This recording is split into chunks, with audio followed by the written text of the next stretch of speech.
Au nom du Père, et du Fils, et du Saint-Esprit. Amen. Amen.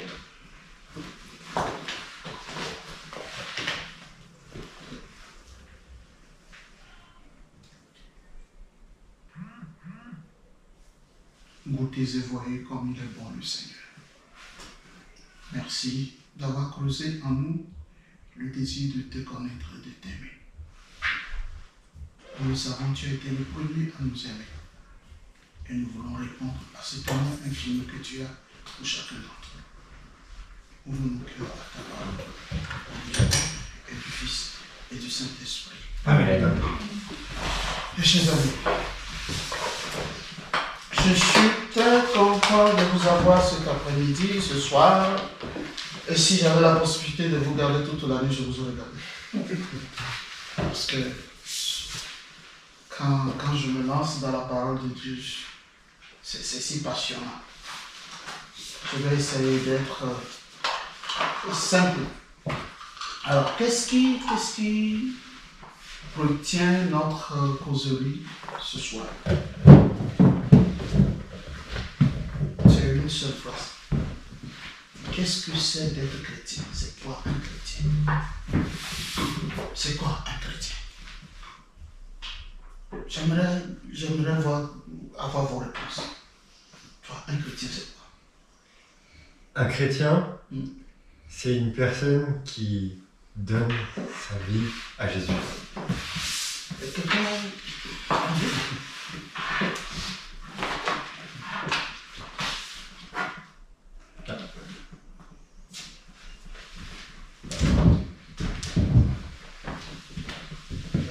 Pour moi, un chrétien, on devient chrétien quand on se fait baptiser, du coup on devient enfant du Seigneur. Et c'est une grande ligne. Après, il y a d'autres aspects dans ce qui nous définit en tant que chrétien. Ok. Pour toi, en même temps, un chrétien, c'est quoi? Pour moi, un chrétien, c'est quelqu'un qui travaille sa foi de jour en jour.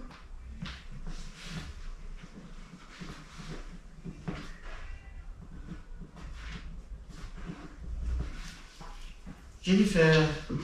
Du coup, moi, il m'a qui vit selon le message transmis par les évangiles. Vie. Selon. C'est ça. Respect. Du coup, je reviens excuse-moi. Adrien. Excuse-moi. Et puis, effectivement, moi, je dis que c'était une personne qui, par le baptême, appartient à l'Église du Christ et qui vit selon le message transmis dans les évangiles. Voilà la définition que je me suis donnée dans un premier. Merci. Christine, qu'est-ce que tu penses de ça? Un chrétien, c'est quelqu'un qui vit à travers le Christ.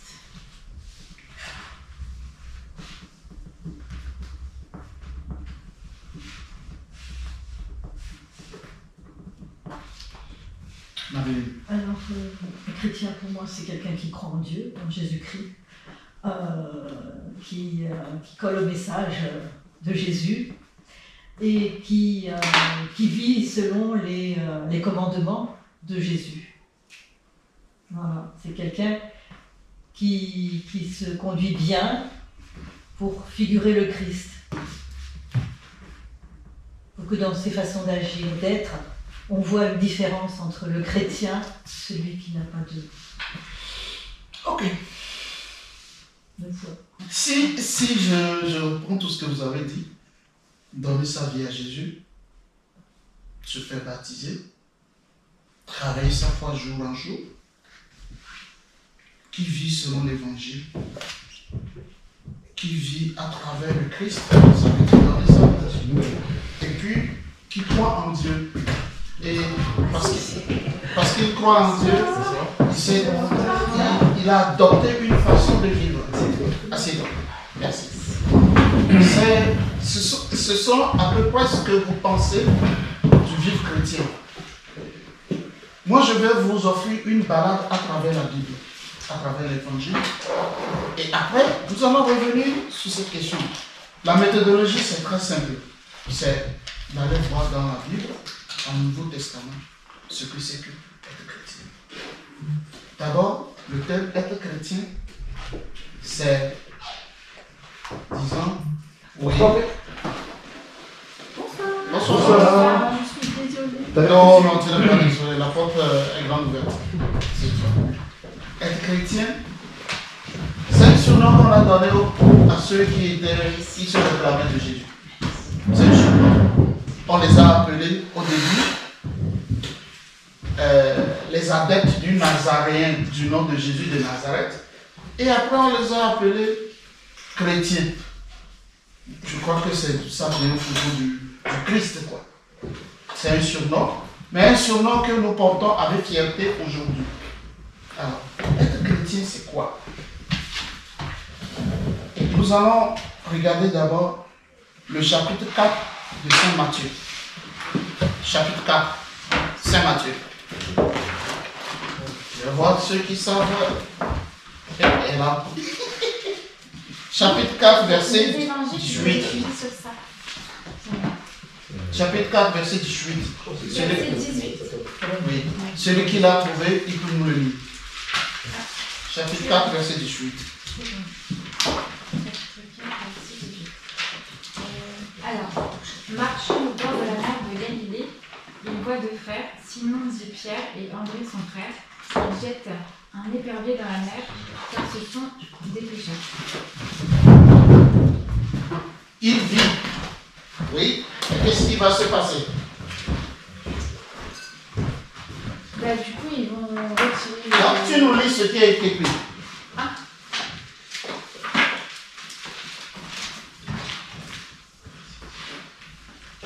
Lis-nous ce qui est écrit. Moi? Oui.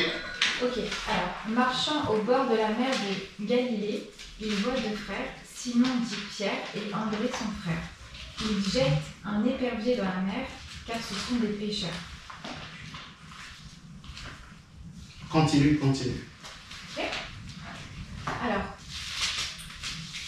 il leur dit, venez derrière moi, je vous ferai pécheurs d'hommes. Eux aussi laissent les filets et ils le suivent. Qu'est-ce que nous voyons dans ce passage? Jésus se promène au bord de la mer et puis il voit deux hommes. C'était des pêcheurs. Ils avaient leur filet. Ils entretenaient leur filet. Et il leur dit, laissez tout, venez, suivez-moi. Je ferai de vous des pécheurs d'hommes. Alors, si vous voulez commenter un peu, qu'est-ce que vous direz? Entre Jésus et ses disciples, qu'est-ce qui s'est passé? On va utiliser vos mots. Il les a choisis. Je sais pas, il n'y a pas de monde à côté. Non. Il les a choisis? Il les a guidés. Non. La confiance. Il les a appelés. Confiance. Il les a appelés, oui. Mais avant l'appel, il y a eu quoi? Mais c'est pour nous. Il s'est promené, oui. Il s'est promené, d'accord. La communication. Il y avait la communication, oui. Il les a vus. Il les a vus. Si on pouvait mettre un autre mot à la place de Repérer. vue. Repérer, ça sent plus espionnage. Il les a choisis. Non. Il les a rencontrés. Ah, ouais. Le chrétien, c'est celui qui a rencontré le Christ. Il les a rencontrés. Et de cette rencontre va découler tout. Alors, qu'est-ce qui va s'en suivre maintenant? Un mot. Il les a vus. Il les a rencontrés. Il les a vus. Il ne s'est pas arrêté là. Qu'est-ce qu'il a fait? Il leur a dit de venir avec lui. Et ça s'appelle Le suivre. le suivre. Voilà. Donc, rencontre, appel et suite du Christ. Ces trois mots sont très importants. Il les a rencontrés. Il les a appelés et ils l'ont suivi. Quand nous disons ils l'ont suivi, ça veut dire ils sont devenus ses disciples. Ou mieux, ils sont devenus ses familiers. C'est l'image qui se dégage de cette première lecture. L'appel des tout premiers disciples. Ils étaient occupés à ce qu'ils ont l'habitude de faire. Comme toi, comme Jennifer, comme Adrien, comme nous tous, chacun dans son boulot. Et pourtant, à la porte de notre cœur, il y a quelqu'un qui nous a dit toc toc, toc toc. Et parfois on se dit, est-ce que c'est moi qui me trompe? Il y a quelque chose qui manque à mon cœur. Cet appel-là, la rencontre. Alors quelqu'un va vous aider à mettre un nom sur ce que vous ressentez. Il va vous aider à rencontrer. Voilà. Ah voilà, Père Prosper, c'est ce que je ressens. Ah, ce que tu ressens, ça s'appelle l'appel de Dieu. Voilà, l'appel de Dieu. Ce petit sentiment de quelque chose qui me manque et que je cherche à combler, ce petit vide-là. J'ai tout, j'ai réussi ma profession, mais il y a quelque chose qui me manque. J'ai soif de quelque chose de plus que ça. Alors petit à petit, viens, suis-moi. C'est ce que nous lisons dans la première lecture. Vous pouvez noter Matthieu 4, 18 et suivant.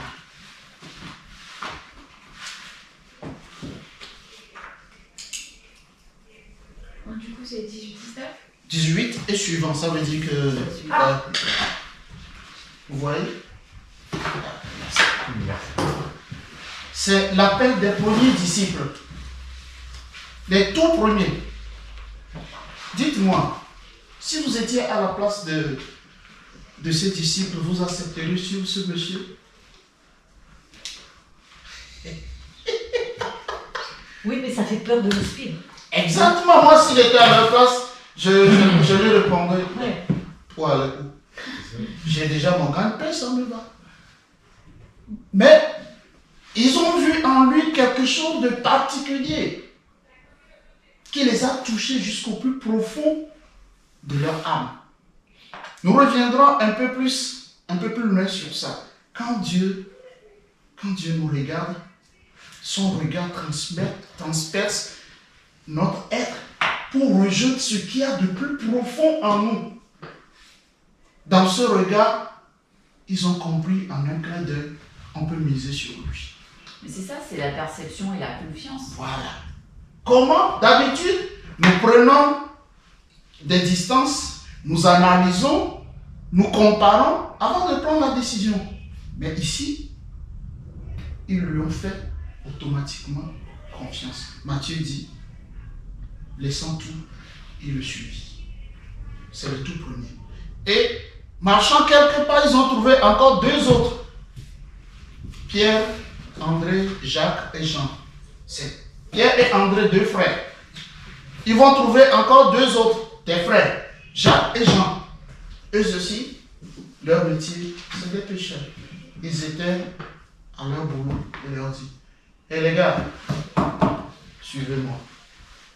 Je me dis, parce qu'ils ont vu Pierre, parce qu'ils se connaissent, ils ont vu Pierre et André. Je dis, ah bon? Ok, allons-y. Voilà là, le premier enseignement que nous venons de tirer. Gardez tout ça parce qu'à la fin, je vous reposerai la question. Et maintenant, être chrétien, c'est quoi? Ok. Allons au chapitre 19 de Saint Luc. Saint Luc, chapitre 19, du verset 1 à 10. Je vous apprendrai prochainement comment chercher les versets dans la Bible. Non, c'est toujours de ce côté-ci. Tu as trouvé? Ah oui, moi du coup j'ai les spéciales évangiles sur l'agenda. Tu as trouvé? Oui. Ok. Là, nous avons Nous avons une belle histoire. C'est pareil, c'est pour Marie. On a une belle histoire. L'histoire d'un monsieur qui s'appelle Zachée. Zachée. Vous avez trouvé? Jésus s'est Zachée. 19. Voilà. Alors, On va t'expliquer au... entré dans Jéricho, Jésus traversait la ville. Il survint un homme appelé Zachée, c'était un chef des collecteurs d'impôts. Et il était riche. Il cherchait à voir qui était Jésus. Il ne pouvait y parvenir à cause de la foule, parce qu'il était de petite taille.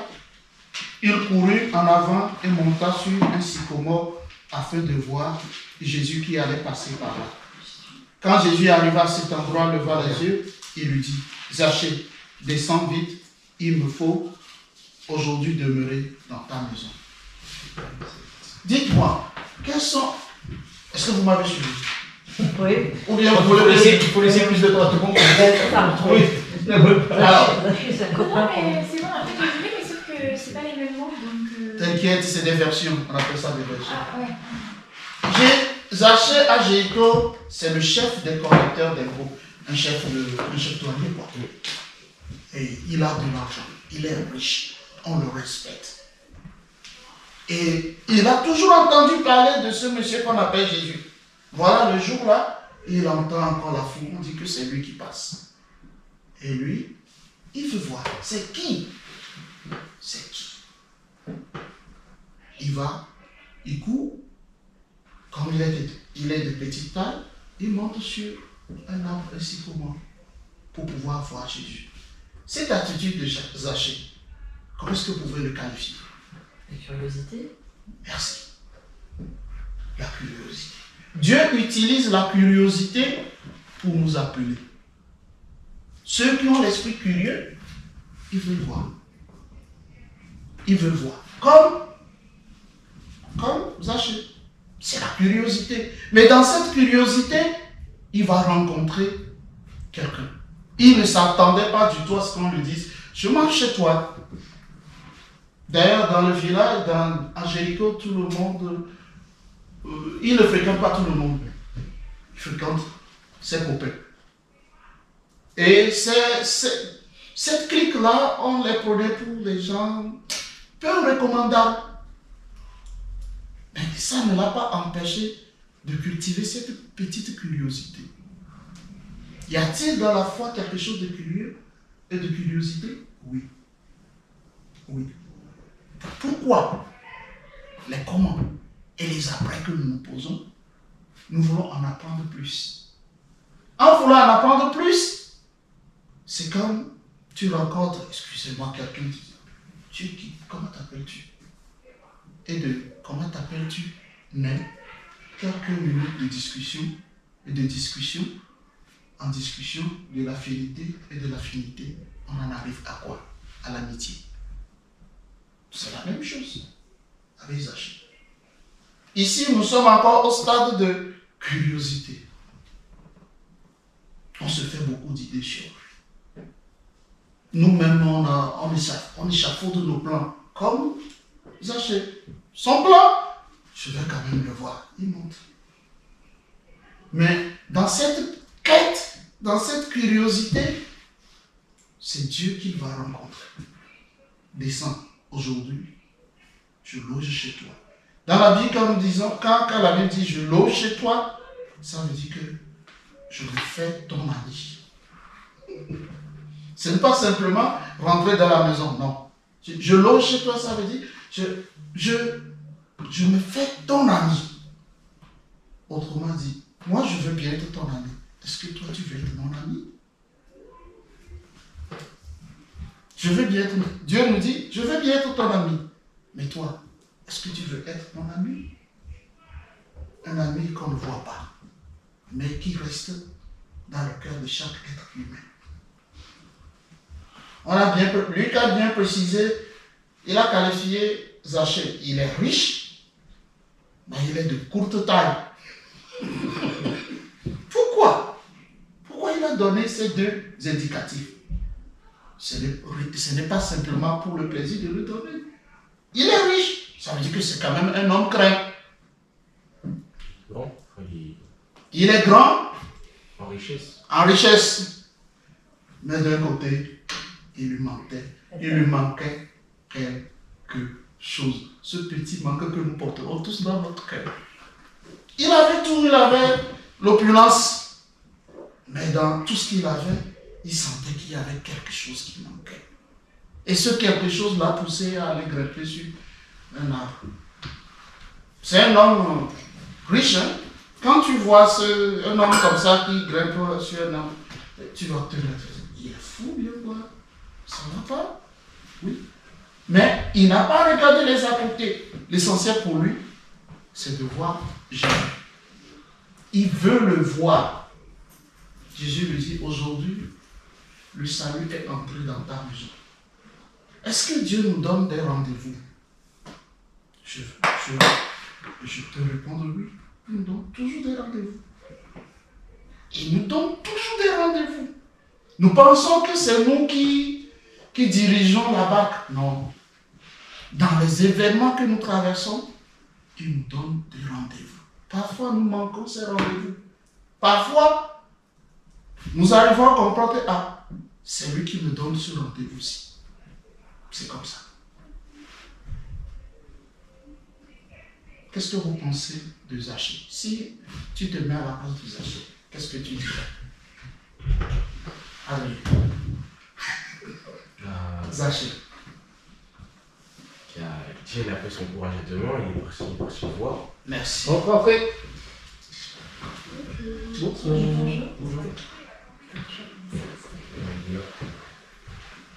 Il a pris son courage à deux mains. Ok. Il a écouté l'appel qui lui a demandé de grimper à cet arbre, ce sycomore, afin de voir et commencer à connaître Jésus. Merci. Mais je vais finir par croire que vous en connaissez plus long que nous. On l'a étudié, Zachée, on l'a étudié. Tu vois le terme? En réunion. Voir et connaître. Tu vois? On passe de ceci à ceci. On passe de ceci à ceci. Désormais, une relation va naître entre Zachée et ce monsieur qui désirait tant voir, ce jeune rabbin. Qu'est-ce que toi tu en penses?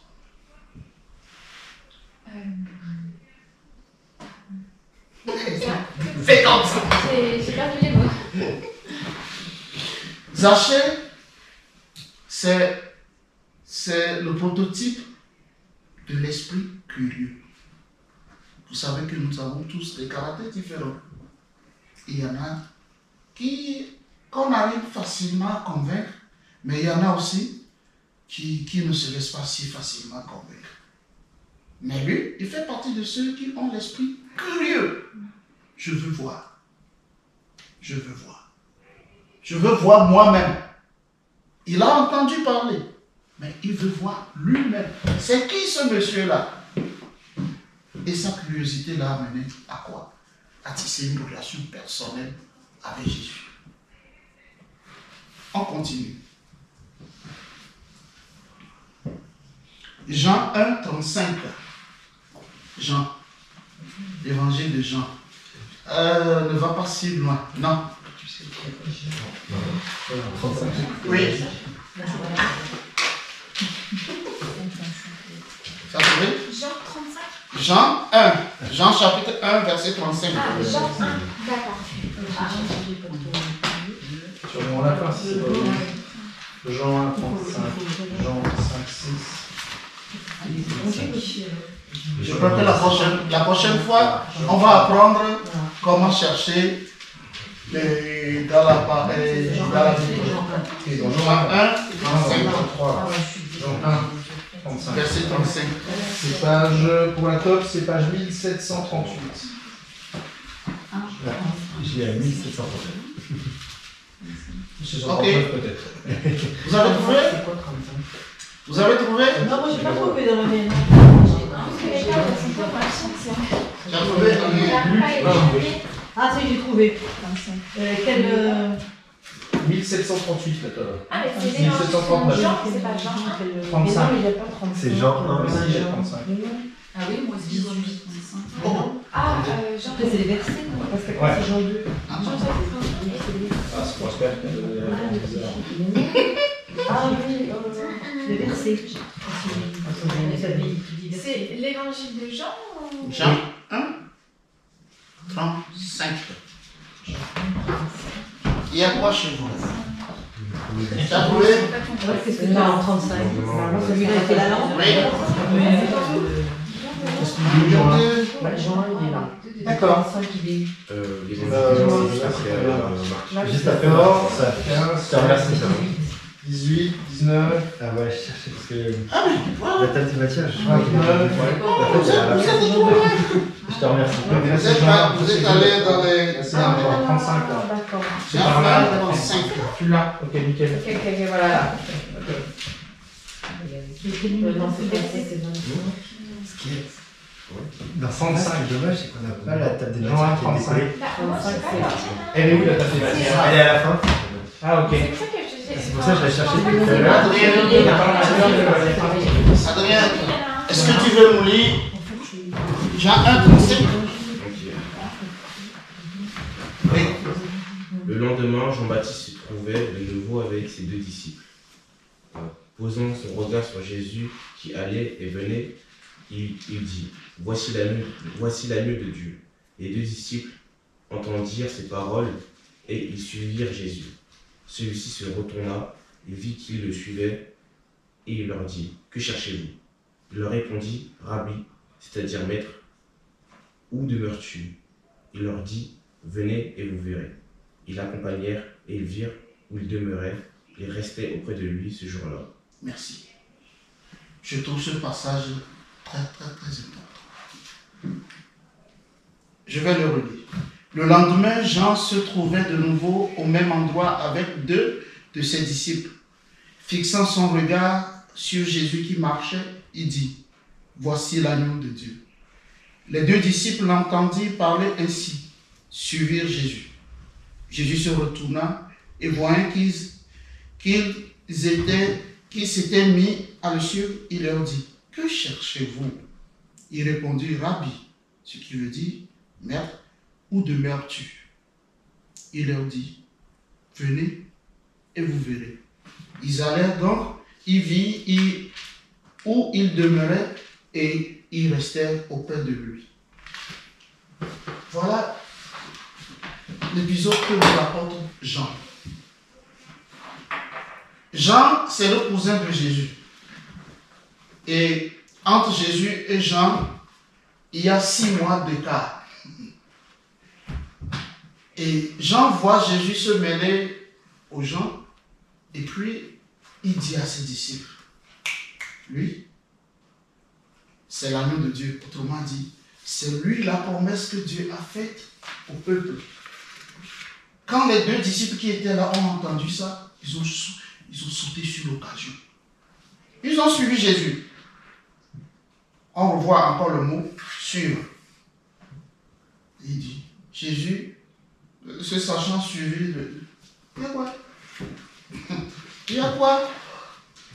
C'est ça. Il sait ce que ces 2 disciples cherchent. Mais il demande à ce que nous mettions un nom sur notre recherche. Il sait de quoi nos cœurs ont besoin. Mais il nous demande d'identifier nous-mêmes ce que nous voulons. Que veux-tu? Il répondit, maître, où demeures-tu? Où demeures-tu? Et si Jésus n'avait qu'une chambrette? Et s'il n'avait qu'une seule chambre?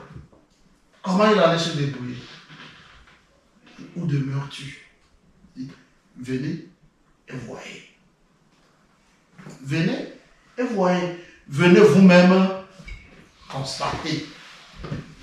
On revoit encore le schéma qu'on a vu avant. On vient, on voit, et puis on se lie d'amitié. Comment ils se sont liés d'amitié? On nous dit par la suite, ils sont venus et ils sont restés. Comment il a pu les convaincre de rester avec lui?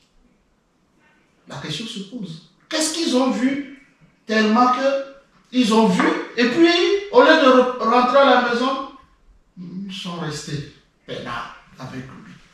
Il les a non plus dit, rentrez chez vous. Non, il les a gardés. Alors, qualifions un peu l'attitude de ces deux disciples. Qu'est-ce que vous en pensez?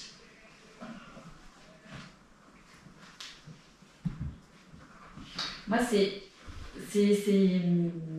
en fait, je ressens à chaque fois un petit peu la même chose. C'est effectivement peut-être cette curiosité, mais c'est toujours très, très simple en se disant je fais confiance. Oui, c'est la confiance. Et du coup, il n'y a rien, il n'y a pas de mauvaise question à se poser en se disant oh, ça va peut-être pas être comme c'est comme ça. Il y a tout de suite cette relation de confiance qui est toujours bienveillante.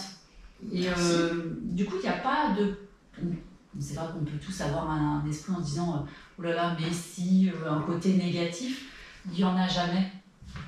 Ah, qu'est-ce que toi tu en penses? Bah, comme elle l'a dit, ils font directement confiance. Enfin, ils sentent que c'est lui, c'est le Messie. Ce monsieur n'est pas encore très connu. Ce monsieur Jésus, il n'est pas encore très connu. Ce n'est qu'après qu'il va se faire connaître. Mais Jean-Luc, il le connaissait très bien. Non seulement c'est son cousin, mais chargé de mission, on peut l'appeler comme ça, chargé de mission, comme il savait ce qu'il était. Il dit, vous voyez cet homme-là, c'est lui. Et puis d'un seul coup, deux disciples se détachent. Ils l'ont suivi. J'insiste toujours sur le mot suivre. Parce que ce mot dit tout le cheminement chrétien. C'est être à la suite du Christ. Suivre le Christ. Suivre le Christ, ça veut dire où qu'il aille, quel que soit le temps, on est derrière toi. Nous le verrons après, mais c'est très important. Venez et voyez. Comment vous qualifiez la réponse de Jésus? Il laisse la perception, il leur laisse faire leur choix. Merci. Et, dis donc, je crois que je n'aurais pas beaucoup à parler. Hein. J'ai la chance d'avoir de bons parents. Il a déjà identifié dans leur cœur la soif qu'ils ont. Il a déjà identifié, il sait de quoi ils ont besoin. Il dit, venez, constatez vous-même. Ils sont venus, ils resteront avec lui. Ils seront d'ailleurs ses disciples jusqu'à la fin. Rencontre, appel et à la suite du Christ. C'est toujours le même schéma. Rencontre, appel et suite, devenir disciple. C'est le même schéma toujours. Ça va? Bon, maintenant, on va voir un autre récit.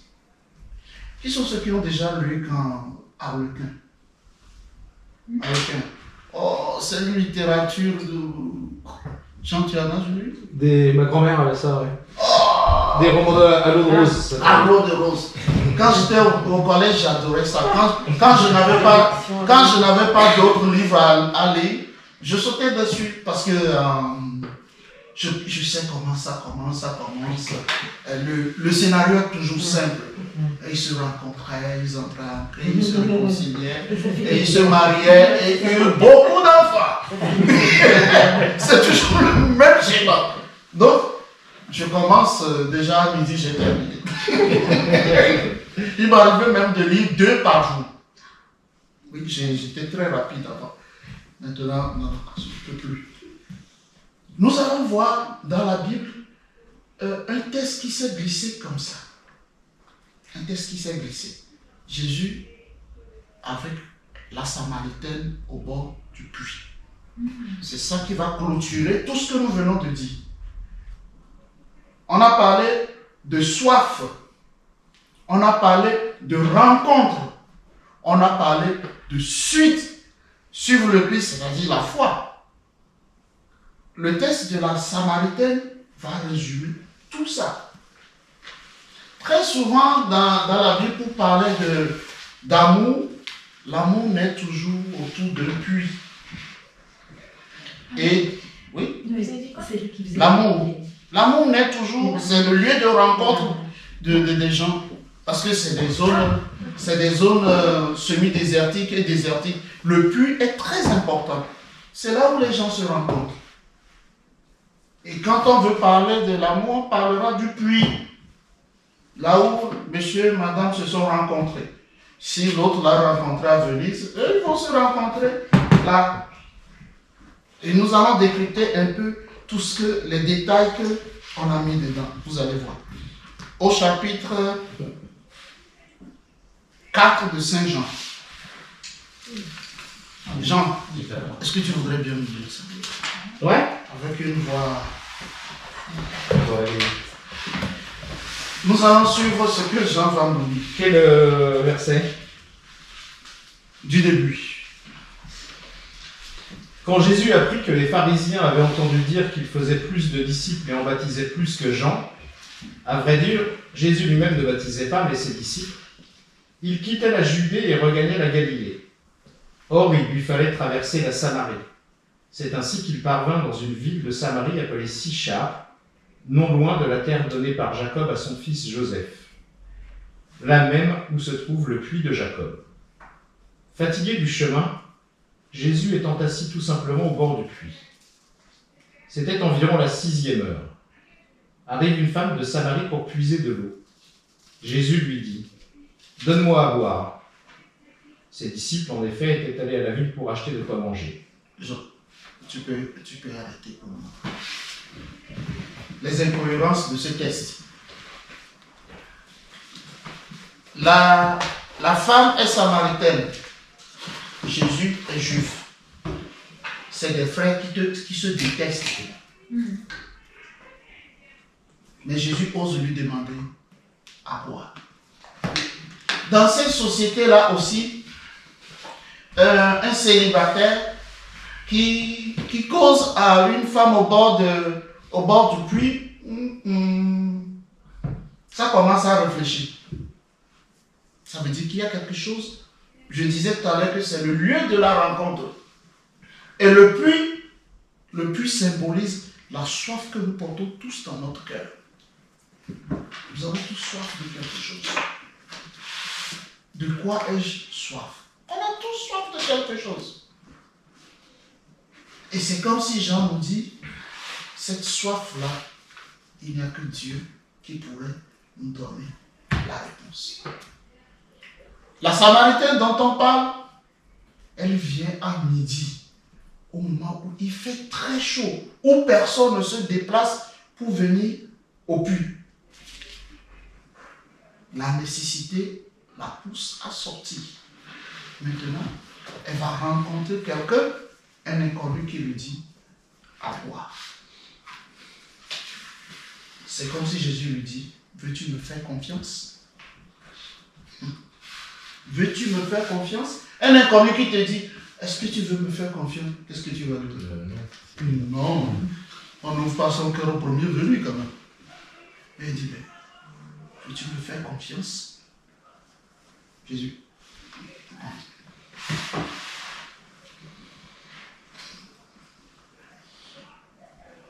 Mais cette femme, cette Samaritaine, lui dit « Comment, toi qui es juif, tu me demandes à boire, à moi, une femme, une Samaritaine ?» Les Juifs, en effet, ne veulent rien de commun avec les Samaritains. Jésus lui répondit « Si tu connaissais le nom de Dieu, et qui est celui qui te dit « Donne-moi à boire », c'est toi qui aurais demandé, et il t'aurait donné de l'eau vive. Attends, cette phrase vaut son pesant d'or. Jésus va réveiller sa curiosité. Nous avons déjà parlé de curiosité. Mais, si tu connaissais le don de Dieu, comment? Tu en as tellement. Pourquoi tu ne te trouves pas de l'eau à boire? Tu viens me déranger ici. Si tu connaissais le don de Dieu et celui qui te parle, mais tu te presserais pour lui donner un eau. D'ailleurs, mais tu vas lui demander, est-ce que je peux te donner à boire? Curiosité. Jésus centre le regard de la femme sur lui. Jésus capte son attention désormais. Jean, on y va.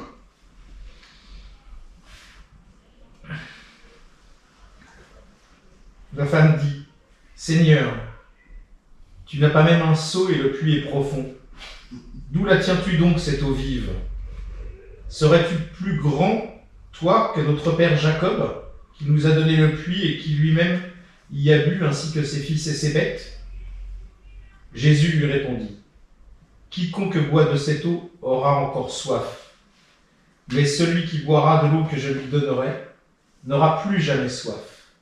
Au contraire, l'eau que je lui donnerai deviendra en lui une source jaillissante en vie éternelle. La femme lui dit, Seigneur, donne-moi de cette eau pour que je n'ai plus soif et que je n'ai plus à venir ici. Merci Jean. Quand l'UNICEF veut faire sa pub sur l'eau, on dit toujours, l'eau, c'est la vie. Là où il y a l'eau, il y a la vie.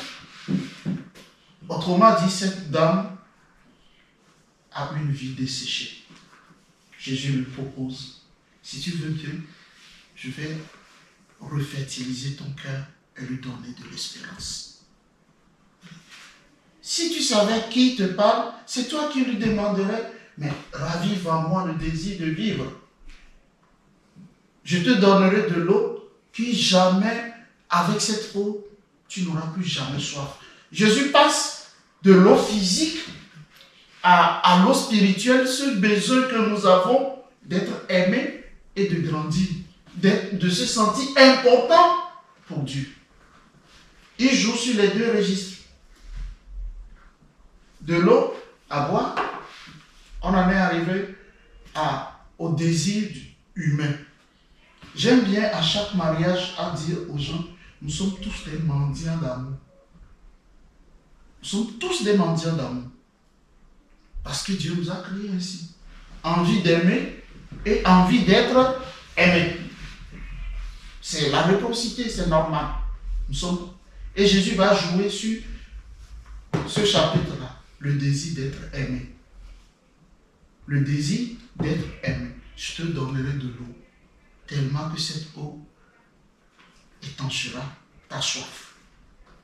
Tout ce qui n'a pas marché sera désormais du passé. Qui ne veut pas ça? Nous tous nous voulons.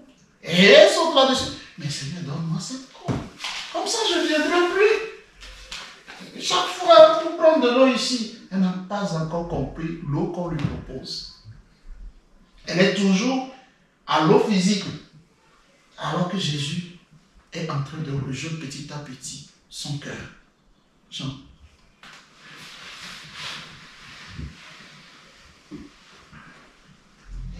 Va, appelle ton mari et reviens ici. La femme lui répondit, je n'ai pas de mari. Jésus lui dit, tu dis bien, je n'ai pas de mari. Tu en as eu 5, et l'homme que tu as maintenant n'est pas ton mari.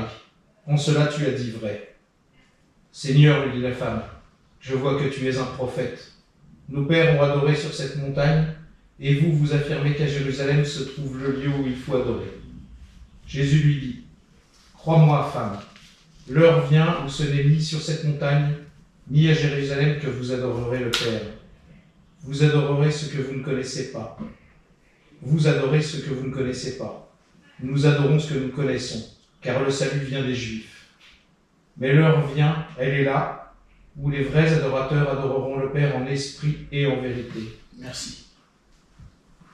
Nous allons nous arrêter simplement là.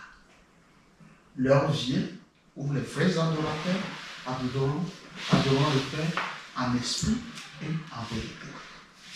Nous sommes partis de l'eau, une soif naturelle dans ces contrées, il fait très chaud. Quelque chose de naturel. Nous sommes arrivés à quelque chose de plus spirituel. C'est-à-dire la soif que nous portons tous dans le cœur. Et enfin, nous terminons avec quoi? Quand tu auras goûté cette eau, tu seras capable d'adorer Dieu en esprit et en vérité. Vous voyez comment la pédagogie que Jésus a suivie. Entre-temps, il sait ce qui hante la vie de cette dame. Elle a multiplié les échecs sur le plan affectif. Va, appelle-moi ton mari. Oh, je n'ai pas. Oh là, tu n'as pas menti. Tu en as connu 5. Et. C'est qu'ils sont morts, non? C'est pas ça? Non, c'est pas parce qu'elle l'histoire, a eu une vie affective déréglée, c'est tout. Elle cherchait l'amour. C'est pas l'histoire où c'est la femme qui a perdu ses maris. Non, non, et du coup, c'est non, le non, frère qui- non. Qui se marie à chaque C'est fois. pas ça. Non, non, non, non. Ça, C'est pas ça. Elle cherchait l'amour qu'elle n'a jamais trouvé. Elle cherchait l'amour qu'elle n'a jamais trouvé. Mais dans la personne du Christ, cette soif va trouver sa réponse. Et Jésus dit, mais tu seras tellement comblé que tu n'as plus besoin d'aller ailleurs pour adorer Dieu. C'est dans ton cœur, il sera toujours avec toi. Voilà cette belle rencontre que fait cette dame. Une dame, à la suite on le dira, une dame que beaucoup n'aimaient pas dans le village. Bon, à cause de sa vie. Est-ce sa faute? Mais Dieu nous accepte tels que nous sommes. La rencontre, excusez-moi, je vais prendre cette image. Quand tu as un rendez-vous galant, tu choisis le costume, tu choisis la table, tu voudrais en mettre plein la vue à l'autre. C'est ça? Dieu, d'abord, il nous surprend. Il s'en fout de ce que tu portes. Il s'intéresse à la qualité de ton cœur. À cette soif que tu portes en toi, c'est ça qui m'intéresse. Comment il nous rencontre? Parfois à l'improviste même. Et la plupart du temps, c'est à l'improviste. C'est-à-dire au moment où tu t'attends le moins, c'est en ce moment qu'il rentre dans ta vie. Comme ces disciples-là. Venez, allez, suivez-moi. Mais tout commence par la rencontre. Notre aventure commence toujours par la rencontre. Parce que c'est de là que naît la relation. Que pensez-vous de cette dame et de sa discussion avec Jésus? Christine, qu'est-ce que tu en penses? Non, elle avait une vie finalement, avant de le rencontrer, elle avait une vie Dissolue. ouais, vide. Voilà. Une vie vide. Désormais, ce sera une vie remplie. Une vie vide. D'ailleurs, même, elle va courir à la maison pour appeler les gens. Elle leur dit, venez voir un monsieur que j'ai rencontré qui m'a raconté toute ma vie. J'aurais envie de dire à Jésus, sois plus discret. Sois plus discret. Mais c'est la pédagogie qu'il a choisie. Mais venez voir, les gens sont venus. Ils ont écouté Jésus. Ils ont prié Jésus de rester avec eux. Et après, le village lui dit, ce n'est pas parce que toi, tu en as parlé qu'on croit à lui. Hein. Non, non. C'est parce que nous-mêmes, on l'a vu, on l'a entendu, qu'on croit à lui. Vous imaginez cette dame-là devenir disciple de Jésus et aller appeler les autres pour venir écouter Jésus? Cette rencontre a été automatique. Elle a quitté. Elle a ramené les gens à Jésus. Venez écouter. Et curiosité. Venez voir, venez voir. Ce monsieur, il m'a raconté tout ce que j'ai fait. Hein. Elle n'en a pas eu honte. Le style de Jésus l'a convaincu. Venez, venez, venez écouter. Ils sont venus, ils ont écouté, ils l'ont prié de rester. Ce qui n'est pas possible pour un juif, mais il a cassé les codes culturels, il est resté avec eux jusqu'à un certain temps avant de partir. Du vide, elle est devenue quelqu'un de rempli. Vide. Du vide. Elle est devenue quelqu'un. Après, Paul parlera de ces genres de personnes comme des gens qui sont de la renaissance. Ils sont renouvelés. Sa rencontre a changé toute sa vie. Non seulement sa vie morale, mais désormais tout ce qu'elle va faire, elle le fera par rapport à cet homme. Cet homme qu'il a accepté tel qu'elle est d'abord. Qu'est-ce que vous pensez de l'audace de Jésus? Vous savez comment je l'appelle? Casse-pied social. Quand j'étais en formation, c'est cette personnalité du Christ qui m'a le plus séduit. Je ne sais pas pourquoi, je me suis toujours senti attiré par sa façon bizarre de faire les choses. Ben, si tout le monde ne veut pas te parler, je dis, pourquoi vous ne voulez pas parler? Moi, je veux te parler. Viens, c'est toi, on va discuter. Ça va? Dis. Avec plaisir. Voilà. C'est de convaincre. C'est pas parce que tout le monde aura décidé d'être contre toi que lui... Non, vas-y. Mais c'est quoi? Qu'est-ce que tu as fait? Il savait casser les codes. Il savait casser les codes. C'est pourquoi je l'appelle casse-pied social. Tout le monde était divisé à cause de lui pour la simple raison que il ne s'alignait sur aucun groupe. Il prenait chacun, il prenait tout le monde comme ça. Il voulait faire sa propre idée de tout le monde. C'est vrai. Ça me fait penser à un passage. Celui de l'adultère sur la place publique. Voilà, la femme adultère. La femme adultère, bon, on ne pourra pas voir ça aujourd'hui, mais voilà. C'est une femme qu'on dit on va attraper en flagrant délit de lit. En flagrant délit de lit. Ah oui. J'entends.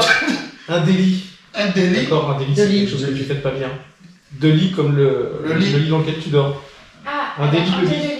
Non, mais c'est c'est fait exprès. Elle fait exprès. Oui. Alors, on la ramène à la place publique. Mais la question c'est, où est l'homme? Elle dit, voilà, on a attrapé un adultère. Moïse a dit, ces gens, on les lapide. Jésus dit, c'est possible. Sauf que celui qui n'a jamais péché, qu'il soit le premier à jeter la pierre. Il a retourné tous ceux qui étaient là. Il les a retournés vers leur propre conscience. Et on nous dit qu'ils sont partis des plus vieux aux plus jeunes. Comme si on disait les plus vieux étaient les plus vicieux. Quoi. C'est bien ce qu'on comprend. Oui. Les frères d'Alta, quoi. Ils sont partis. Il dit, où sont-ils? Ceux qui criaient là, où sont-ils? Ils t'ont pas condamné? Dis non. Enfin, moi non plus, je te condamne. Mais fais attention. Avec Dieu, il y a toujours une chance. Alors, nous venons de faire un petit tour à travers les évangiles. On a vu Matthieu et on pourrait trouver le même passage en Luc, en Marc et autres. Mais j'ai ajouté exprès Jean, qui nous a parlé de maître ou de meurtrier, ou bien de la Samaritaine. J'ai soif.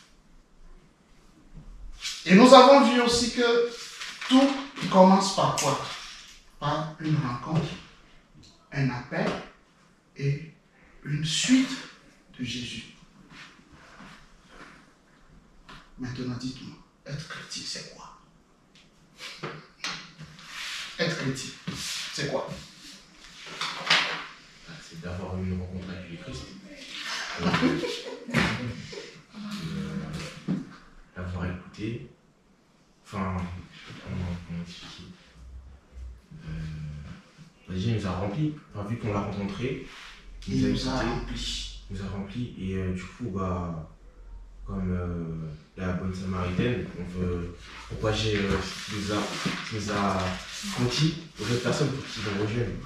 Formidable. Nous sommes devenus, de la rencontre, nous devenons apôtres. De la rencontre, nous devenons apôtres. Vous voyez, au début, vous avez dit donner sa vie à Jésus, être baptisé, travailler sa foi journée, vivre selon l'évangile, vivre à travers le Christ, croire en Dieu. Tout ça, c'est vrai. Tout ça, tout ce que vous avez dit, c'est vrai. Mais très souvent, nous ne ferons pas attention à ces détails. Nous ferons plus attention à quoi? À cette rencontre que nous avons faite de Jésus et qui a déterminé notre choix de le suivre. Et dès que nous l'avons suivi, les choses se mettent en place.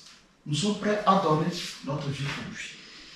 Nous sommes prêts à donner notre vie pour lui, c'est demander le baptême. J'aime bien dire ceci. Aujourd'hui, on se baptise parce qu'on a envie. Dans la première église, on se baptise parce qu'on est prêt à mourir. C'est différent. Et oui, dans les premières églises, quand tu demandes le baptême, c'est que tu es sûr que je suis prêt à donner ma tête à couper pour ma foi. Parce qu'il y a toujours en bonus la possibilité de mourir bientôt. Vous comprenez qu'il n'y a pas masse qui se bousculait. Et pourtant, les gens embrassaient cette foi avec détermination. Quand il y a un adage de chez nous qui dit les lèvres qui ont tété n'oublient jamais la saveur du lait. Si on a rencontré dans la personne du Christ l'amour infini, cet amour nous donne toujours des ailes. L'amour rend fou. Vous êtes d'accord? Et c'est le Christ que nous expérimentons, cet amour. Vivre selon l'évangile, c'est-à-dire, l'évangile c'est qui? C'est Jésus lui-même. Faire de Jésus le centre de sa vie. Vivre à travers le Christ, c'est la même chose. Croire en Dieu, c'est-à-dire, c'est ce qu'elle nous disait, avoir confiance en lui jusqu'au bout. Être chrétien, comme tu l'as dit, c'est laisser Dieu combler ce vide-là en nous et avoir l'envie de le présenter aux autres. Si je suis arrivé là, c'est parce que j'ai rencontré ce monsieur. Parce que tu sais que dans le cœur des autres aussi, eux aussi, ils souffrent l'hiver dans leur cœur. Pour terminer, Jésus, au début de sa mission, ses premiers disciples, il les appelait, vous êtes mes disciples. Disciple vient du mot dichipoli, c'est-à-dire élève, vous êtes mes apprenants, vous êtes des apprenants chez moi. Et chemin faisant, il leur a changé de catégorie. Il dit, vous êtes mes amis si vous faites tout ce que je vous dis. Vous êtes mes amis si vous faites tout ce que je vous dis. Ça veut dire que c'est une invitation que Jésus nous lance de faire ce qu'il nous dit. Mais après sa résurrection, il dira aux bonnes dames, allez dire à mes frères que je les devance en Galilée. Vous voyez, la relation a pris de l'ampleur. De disciples, ils sont devenus des amis, et d'amis, ils sont devenus des frères. Il y a une gradation. La première rencontre, c'est que nous allons apprendre de toi, Seigneur. Parce que nous aurons appris, nous aurons assimilé le style de vie qu'il nous donne, nous devenons amis. C'est mon ami Jésus. Mais après, c'est mon frère. C'est mon frère. frère, il a donné sa vie pour moi. Je suis prêt à donner ma vie pour lui. Nous sommes à quel stade? Pour le moment, nous sommes au stade de nous être des disciples. Nous allons apprendre de lui comment vivre. Être chrétien, en bref, c'est devenir des disciples, des amis et des frères de Jésus. Point. Des disciples, nous voulons apprendre de toi, Seigneur. Des amis, c'est-à-dire des familiers de Jésus tous les jours. Et des frères, parce que nous sommes prêts maintenant à porter cette nouvelle relation aux autres. C'est ça, être chrétien. Alors, pour terminer, très souvent, au baptême, je pose cette question aux gens. Imaginez que je me suis fait un nouveau copain qui s'appelle Adrien. J'ai dit, yes! Adrien, allez, check! On est des amis. Adrien dit, bon, Prospère, tu peux m'appeler à tout moment, hein. Je serai prêt. Ok. À Noël, pas de nouvelles. Nouvelle, non? Pas de nouvelles. Papa est mort. Je lui ai laissé un testo. Rien du tout. Maman est partie. J'ai été hospitalisé. Rien du tout. Et puis, les années se sont enchaînées comme ça. Et un matin, mon téléphone sonne. Allô? Oui. Prospère, ça va? Il dit oui, ça va, s'il vous plaît. À qui je l'envoie? C'est Adrien. Le père Adrien? Non, Adrien. Adrien, c'est toi? Il dit oui. Ça va? Il dit oui, ça fait un bail. Il dit oui. Mais Prospère, sois sûr, je serai toujours ton meilleur pote. Hein. Tu pourras toujours compter sur moi. Si vous étiez à ma place, est-ce que vous aurez envie de croire à cette amitié? Tu crois en cette amitié, Adrien? Il n'était pas là pendant les moments difficiles. Ok.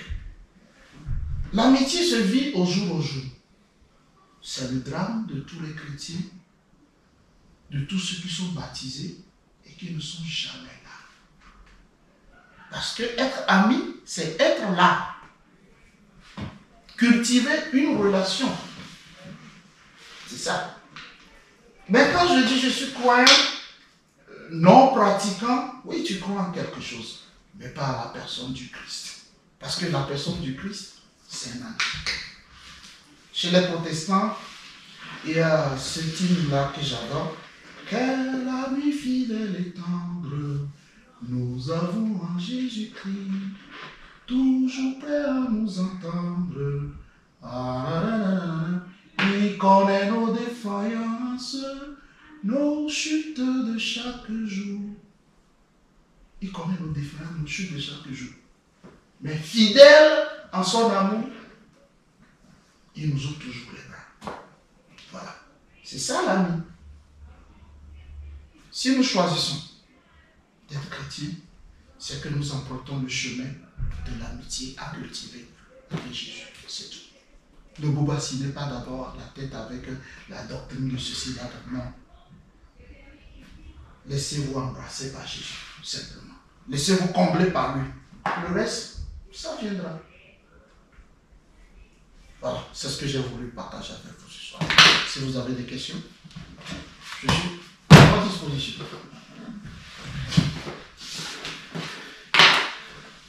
Je pensais qu'on allait parler de la foi aussi. C'est pas encore important. On verra ça après. Après? T'inquiète. Elle a préparé son petite fille. Oui. Vous avez dit, vous avez préparé des questions? Oui. Est-ce que quand on dit voilà rencontrer, suivre l'appel, est-ce qu'il n'y a pas la notion de partage qui est aussi tout important? On verra ça. Le partage, c'est Partager, oui. le fruit de notre rencontre avec Jésus. C'est le fruit. Après. C'est après. C'est le fruit. Tout ça, ça découle de notre rencontre. Mais l'acte primordial, c'est la rencontre avec Jésus. C'est ça. ben, je peux pas parler du sourire de Adrien si je ne l'ai pas rencontré. C'est parce que je l'ai rencontré qu'il a souri et dit, ah, il sait sourire lui.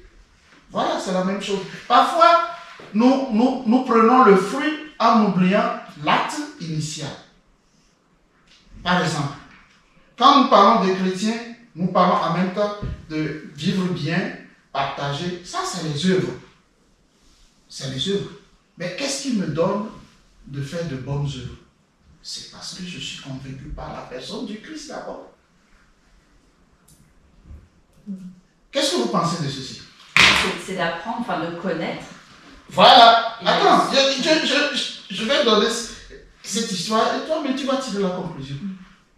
Ah, la Bible dit, si quelqu'un te frappe sur la joue, tu lui tends la main. Ah ok, c'est bon. Parce que toi, tu l'as lu, on sort de la messe, et puis, clac, clac. Elle dit,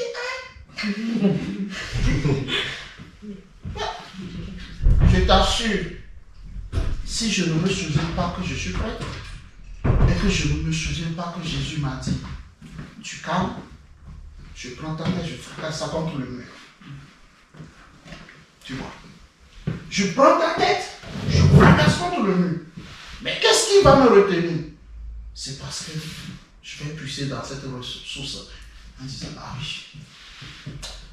Oh Seigneur Jésus, oh, tu as caché la chose, tu m'aurais un peu laissé. Je lui aurais donné 2 coups et comprendra. Bon Seigneur, je fais comme tu veux. C'est de ma rencontre que naît maintenant ma réaction vis-à-vis du monde. Quoi qu'on dise, ce n'est pas facile de recevoir une gifle et de tendre un deuxième. Non, c'est pas facile. Mais pourquoi je le fais? C'est parce que j'ai rencontré Jésus. En temps normal, tu me gifles, je te gifle. Ou mieux, tu me gifles, je te gifle, je te gifle. En temps normal, parce que dans chaque être humain, il y a cet instinct de préservation. C'est comme ça que nous sommes faits.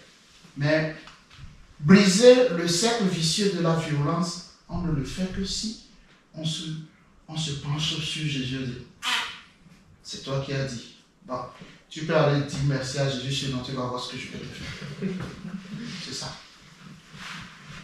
Quand nous aurons laissé notre cœur se nourrir du Christ, les choses viendront naturellement. Naturellement. La génération de chrétiens que nous sommes en train de former, ici, ce n'est plus la génération qui vit la foi simplement pas avec la tête, non, mais qui donne sa vie au Christ. C'est différent. Qui donne sa vie au Christ et qui est prêt à accepter les conséquences de son choix. Ça ne veut pas dire que nous sommes des anges, non, mais ça veut dire qu'au quotidien, nous essayons de correspondre notre vie à ce que Jésus veut. C'est ça. Nous ne serons jamais des anges, hein? Non. Nous ne sommes que des hommes appelés à la perfection. On va tomber, on se relèvera.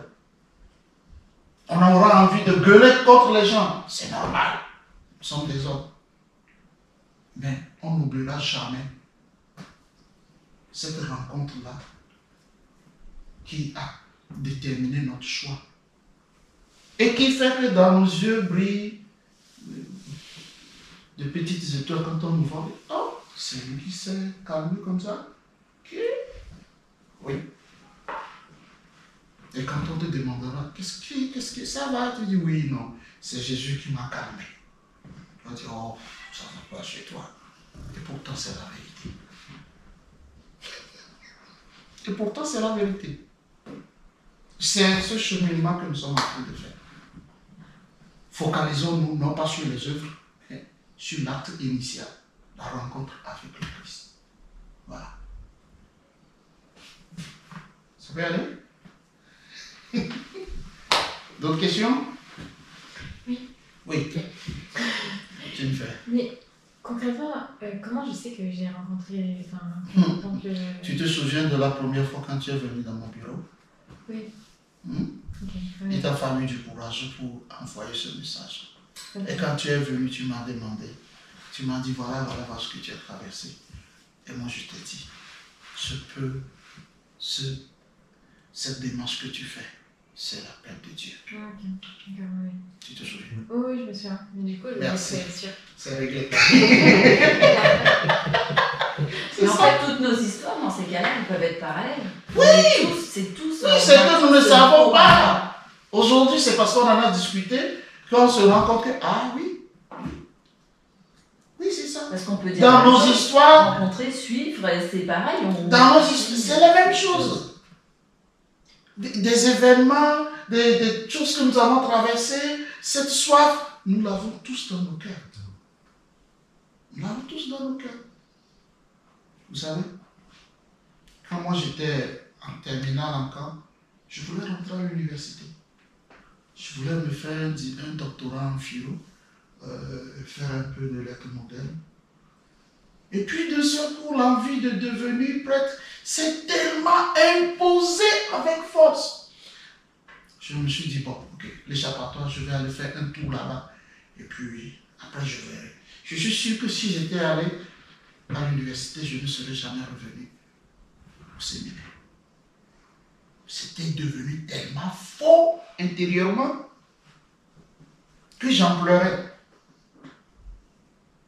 J'avais la claire vision que je suis en train de foutre ma vie en l'air. Excusez-moi le terme. Si je parle là, c'est que j'ai manqué le rendez-vous avec Dieu. J'avais la claire vision de ça. Et malgré moi, je peux dire malgré moi, parce qu'il s'est bien imposé. J'ai ramassé mes affaires, j'ai dit à papa, je rentre au séminaire. Et tout le temps du séminaire, ça a été un combat entre lui et moi. Il s'est bien débrouillé pour me maintenir là-bas. Mais je ne regrette pas mon choix. Parce que les contradictions que j'ai vécues me donnent aujourd'hui de comprendre tout ce que nous avons, tout ce que vous pouvez sentir dans le cœur. Est-ce que je dois le faire? Est-ce que je ne dois pas le faire? Et si? Oui. Nos histoires se ressentent toujours. Tous à avoir des mêmes questions, les mêmes besoins de Exactement. de connaître. Exactement. Nous avons toujours un point commun.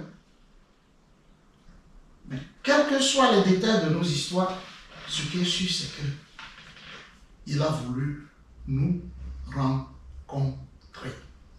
Et c'est lui qui prend d'ailleurs l'initiative pour nous rencontrer. Ce n'est pas nous. Lui, il fait le premier pas. Je veux te rencontrer. Et il cherche les occasions pour te convaincre qu'il est celui qui te donnera la paix. On se débat, on se dit, oh, je vais même, bon, on verra après, mais le désir reviendra, ça va s'imposer de plus en plus, jusqu'à ce qu'on le sait, qu'on dit, bon, je vais le faire. C'est comme ça. D'accord? Merci. Merci. Merci.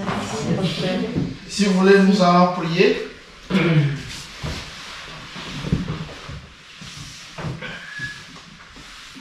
Seigneur, tu es formidable. Tu es magnifique. Parce que tu te débrouilles toujours pour nous rencontrer. Parfois, nous sommes comme des brebis égarées, loin de l'étable, mais toi, tu vas à notre recherche. Tu creuses dans notre cœur la soif de t'aimer. Merci. À nous tous, donne-nous la grâce de nous ouvrir à toi et de nous laisser aimer par toi. Nous te le demandons par le Christ, notre Seigneur, lui qui vit et règne avec toi, dans l'unité du Saint-Esprit maintenant et pour les siècles des siècles. Amen. Merci. Exercice de maison. Ouais. Vous allez lire l'Exacte des apôtres.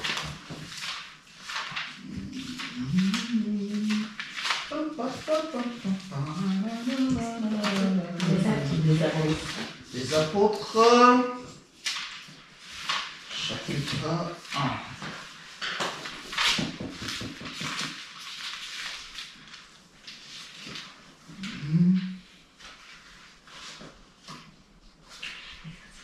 Chapitre 1, verset 15.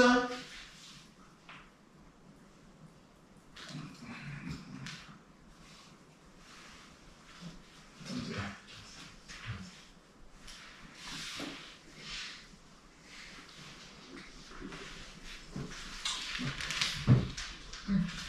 Non. Prenez le chapitre 2 plutôt, verset 14.